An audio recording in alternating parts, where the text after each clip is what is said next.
Hello, this is a video about separation of duties.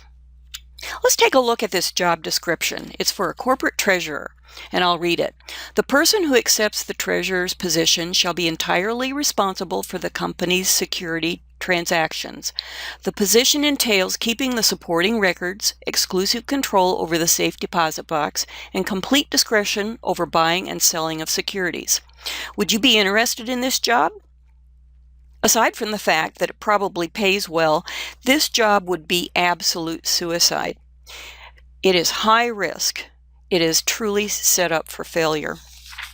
So this brings us to the topic of separation of duties. This is the principle of separating process functions among multiple individuals. This includes systems duties as well as accounting duties, and this is more of a preventive control rather than a detective control. It provides two benefits. It makes deliberate fraud more difficult because it requires collusion of two or more persons to commit fraud, and it makes innocent errors easier to find. Separation of duties is based on four main functions in an organization.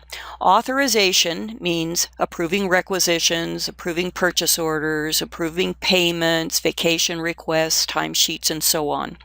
It could also mean approving changes to computer systems design and program code. Custody of assets means having access to cash, checks, bank accounts, inventory, and supplies.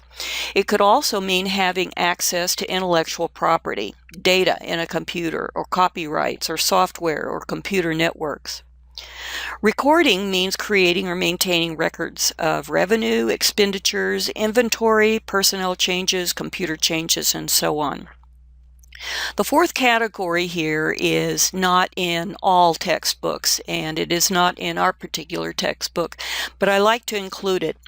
It's reconciliation of assets. It means verifying all transactions to determine if they're valid, properly authorized, and properly recorded in a timely manner.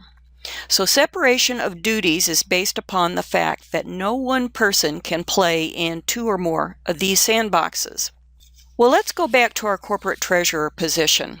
Being entirely responsible for a company's securities transactions. This is a custody function. Keeping the supporting records. This is a recording function. Having exclusive control over the safety deposit box. This is a custody function.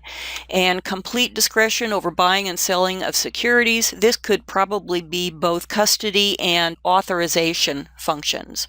Is this a good example of separation of duties? No. Is this an invitation to fraud? Yes. All of this begs the question, what is an organization's responsibility for the integrity of its employees? Shouldn't organizations create an environment that promotes and encourages honesty? Well, let's take the example of a small business, a small organization. It only has 5 employees, person A, person B, person C, and accounting persons 1 and 2. Let's take the business process for purchasing of goods. Well, it all starts out with person A makes a requisition. They request to buy something. Let's just say they request to buy a truck. And this is not in one of the 4 basic functions. Anybody can request something. After the request is made, person C reconciles with the budget report. Do we have the money to pay for the truck? Person B approves the purchase order. Accounting person 1 records the purchase order in the computer system. And when the truck comes into the loading dock, person A receives it. Accounting person 1 records the receipt. Person B approves the payment. And accounting person 2 disperses the check to pay for the truck. If you look across all 4 of these basic functions, no one person is responsible for 2 or more of the functions. And in fact, person A and accounting person 2 split up the custody functions. I have a little subnote down there that physical inventory counts should not be under the control of persons responsible for custody or recording.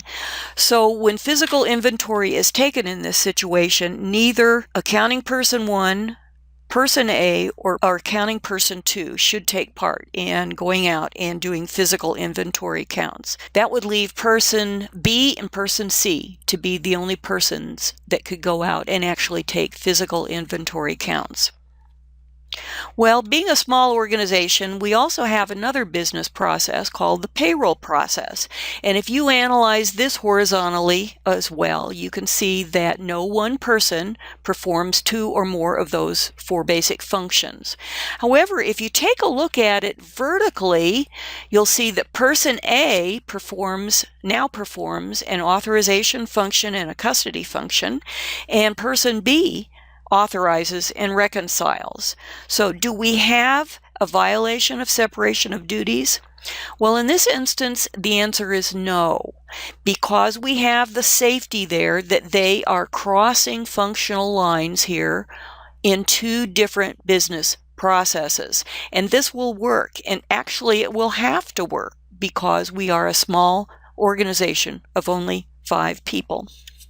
So let's summarize. We have the 4 functions: authorization, custody of assets, recording, reconciliation of assets, and no employee should perform 2 or more of these functions, particularly in one business process. This won't prevent collusion, but it will reduce the opportunity for an employee to commit fraud and conceal the fraud.